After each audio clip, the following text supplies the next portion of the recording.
it on the dotted line. Let Philadelphia freedom ring and patriotic voices sing. Red, white, and blue, never give up. You represent America! Hoping and praying for a brighter day. I listen to my heart and I obey.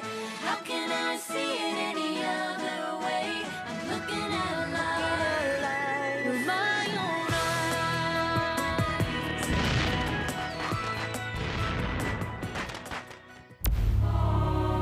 Here are some exciting scenes from today's episode of Liberty's Kids.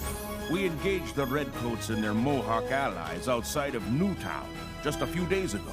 I was hoping we'd capture their murder-in-chief, Colonel Joseph Brant, but so far he's managed to slip away. He's the prize. The devil that fought against us in General Burgoyne's army.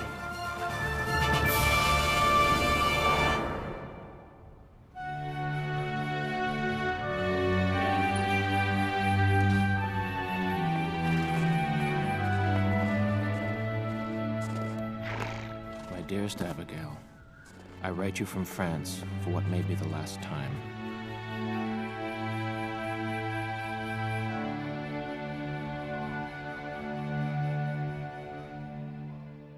Congress, in its infinite wisdom, has chosen not to reappoint me to my diplomatic post. After 18 months away, I'll be coming home. My letters have been restrained. It's only for fear they would be stolen by the British. But Abigail, do not doubt my love for you. It is all I have left. Your dearest friend, John. Take heart, John Adams, and don't count this adventure a failure. Thank you, Doctor, for all your kindnesses. Not at all. If I may have a word with John Quincy. By all means.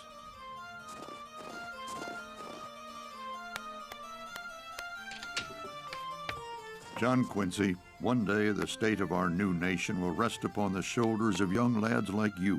In the meantime, try to have a little fun. Climb a tree, fly a kite.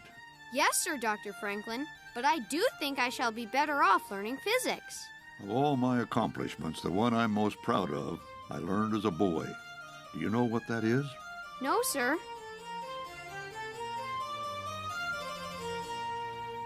There's your physics. Remember, John Quincy, lost time is not found again.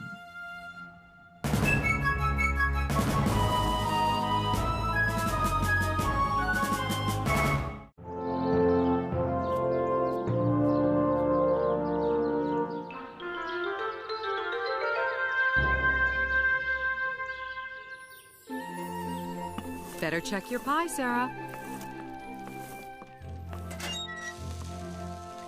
I do believe apple is my favorite. It's John's as well. Mother, remember how much he loves mince pie? I'd almost forgotten. If I don't see him soon, I swear I shall forget his face.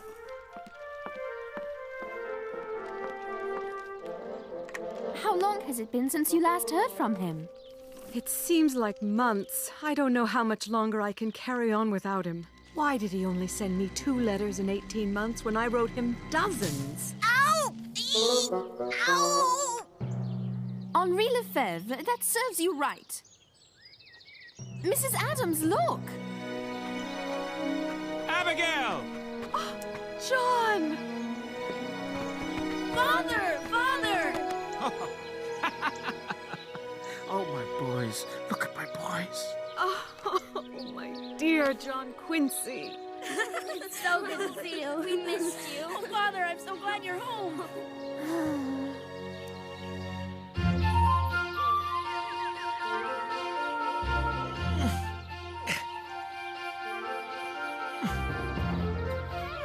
John Adams, you're much too old to be climbing trees. Nonsense. Got it. Uh-oh. John, are you all right? Not even bruised. Honestly, what am I going to do with you?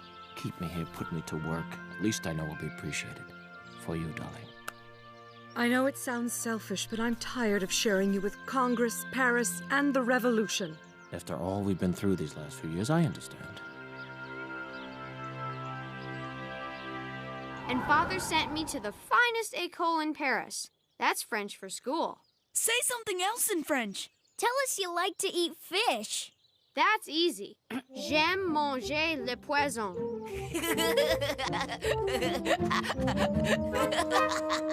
And what is so funny? You just said you like to eat poison. Did not. Did do. Le poison, poison. Le poisson, fish. What do you know? Have you ever been to school? Do you know Latin or Greek? Have you studied physics or chemistry? No, but I know how to catch birds and toads. Just as I thought. You don't know anything, do you?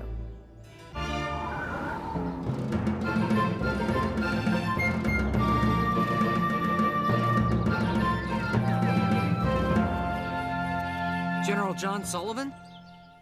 Why, if it isn't James Hiller from Dr. Franklin's newspaper. I hope this isn't a bad time. Not at all, me lad. I heard that Congress ordered you up here to fight the Iroquois. Only because General Washington called it a necessity. After what they did to the families at Wyoming and Cherry Valley, men were deserting in droves so they could go home to protect their loved ones. Have you done any fighting yet? We engaged the Redcoats and their Mohawk allies outside of Newtown just a few days ago.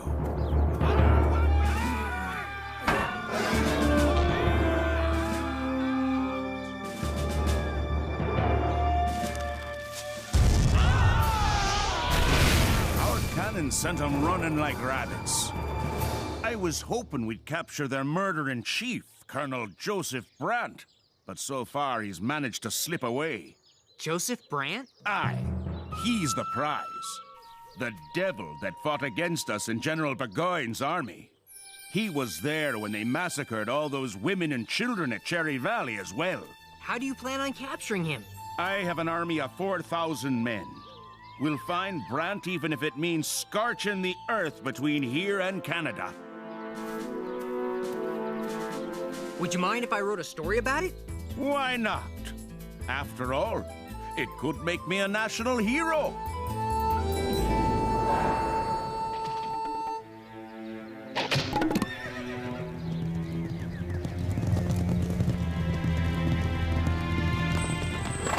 John Adams? Honestly, how could he have let his clothes get into this state and present himself to the court at Versailles? Abigail! Massachusetts! Holding a convention! Drafting a new constitution! Slow down, John. It's exactly what I envisioned. Nothing like this has ever been done before. The citizens themselves will actually have the chance to vote on it. As they should, but what does that have to do with us? The good people of Braintree have asked me to be a delegate. But you've barely been home a week. The convention's close by, and I'll be only one of 250 delegates. If your country needs you, I suppose you'll need this. But you'd think she'd be happy.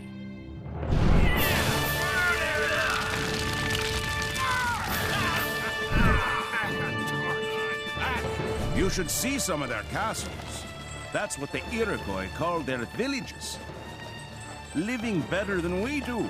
Of course, that'll change after the war. Will you really destroy everything? The Iroquois Confederacy had their chance to join us. But that devil Brant convinced 4 of the 6 Indian nations to side with the British. But what if you're destroying crops that belong to the Indians on our side? Fortune's a war, me lad. Fortune's a war.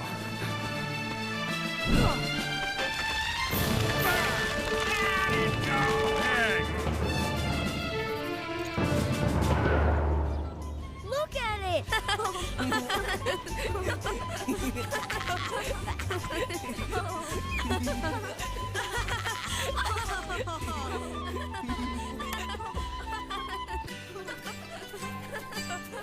How am I supposed to prepare for Harvard with all this racket going on?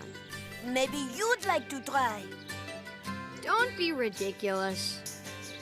Tell you what, I'll teach you how to fly it if you help me with my reading and writing. Are you seriously proposing to trade my knowledge for yours?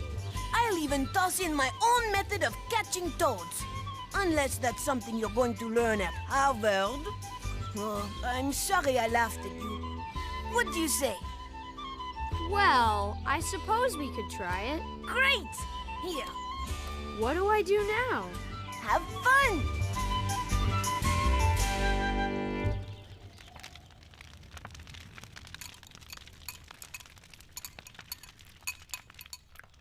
Was that you I saw flying a kite today, John Quincy? I was merely interested in the physics of it.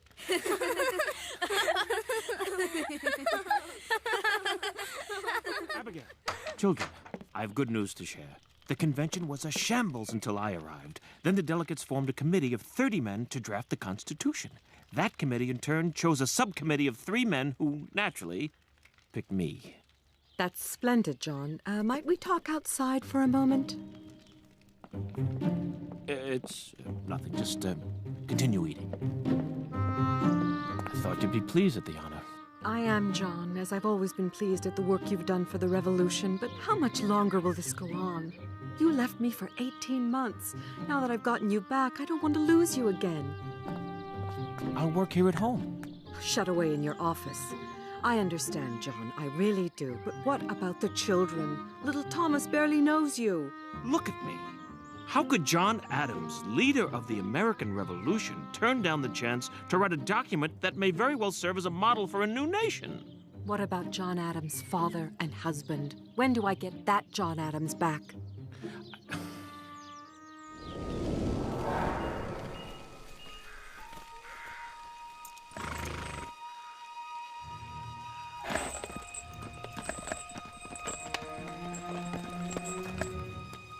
How could we have done this? What?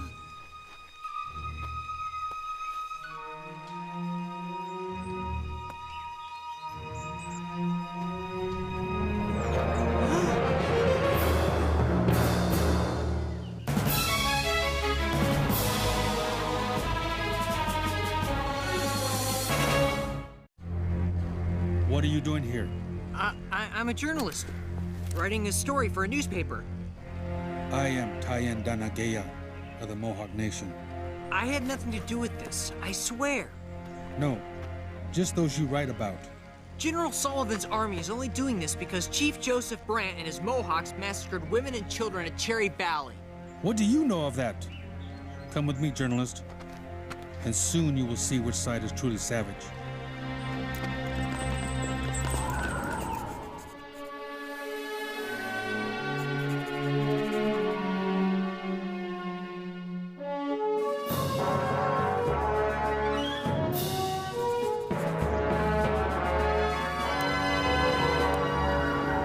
The people have always some Champion. merci, champion, whom they set over them and nurse into greatness.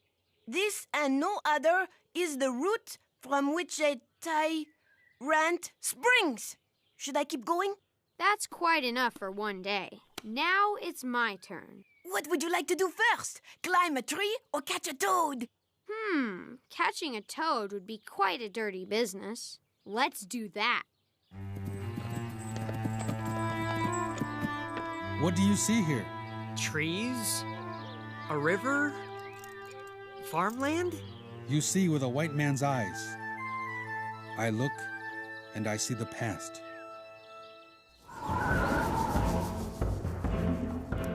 Once thousands of my people prospered here. 6 nations formed the mighty Iroquois Confederacy: Mohawk, Oneida, Onondaga, Cayuga, Seneca, and Tuscarora.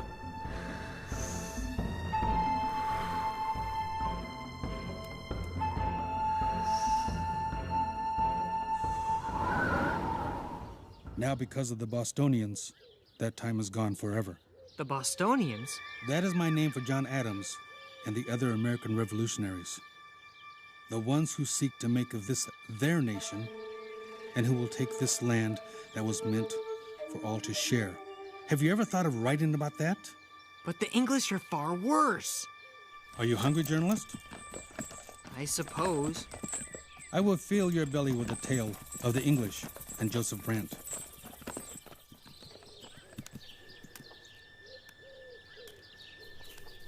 I'm sorry if my mood is dark, Sarah. With your permission, Mrs. Adams, may I speak from my own experience? By all means. After not seeing my father for so many years, not knowing whether he was alive or dead, I had to leave him in Ohio. Then I went to England to be with my mother, only to leave her again as well. It's because of the war, Mrs. Adams. The fight for liberty. Thank you for reminding me of what I'd almost forgotten. These are indeed times that call for great sacrifices, but even more so for great strength and understanding. Joseph Brant was raised by an Englishman, Sir William Johnson, Britain Superintendent of Indian Affairs.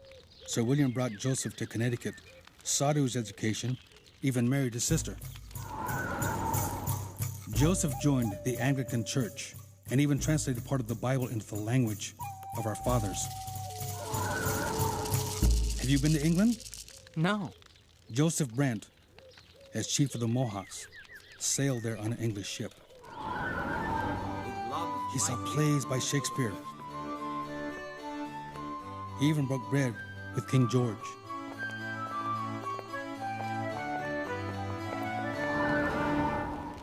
The British warned Joseph Brant that the Bostonians would steal our lands if we remained neutral. Our mothers and sisters were afraid. What would you have done in our situation? I don't know. Joseph trusted the British and their promises to protect us. Yet by siding with them, we have given the Bostonians good reason to take our lands. Like a prophecy come true, we have brought our own destruction upon our heads.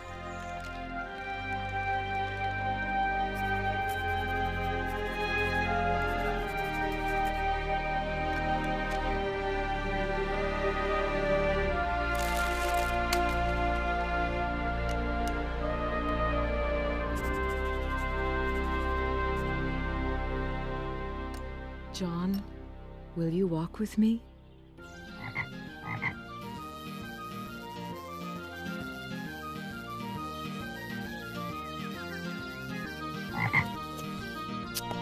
Now reach under and grab it. Go on.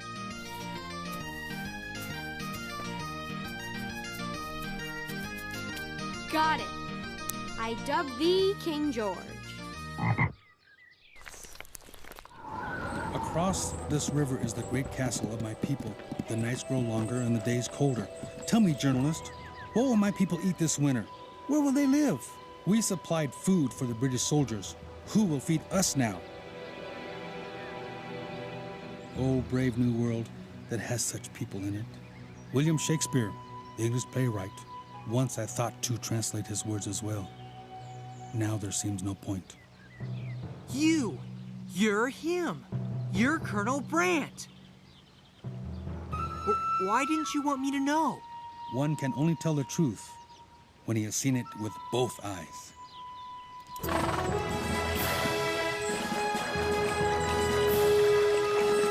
What a story.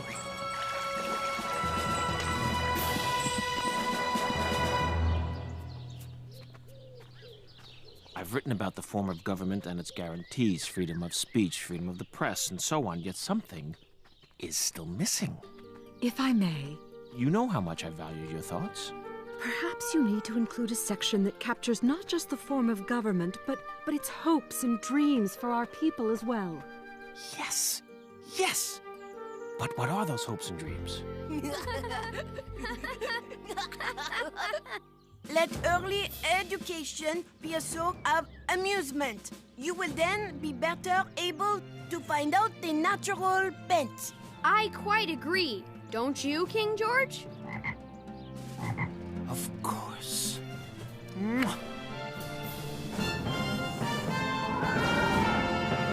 It shall be the duty of this Commonwealth to cherish the interests of education, of literature and the sciences, of public schools and grammar schools in the towns, to encourage the arts, to promote the principles of humanity and general benevolence, public and private charity, honesty and sincerity, good humor and generous sentiments among the people.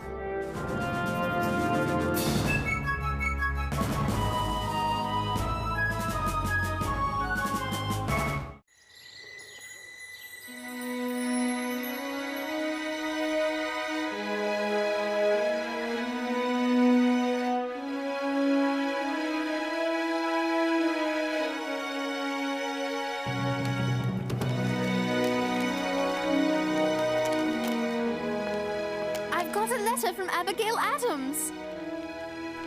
May I read it, please? I'm a good reader now. I don't see why not. Let's see.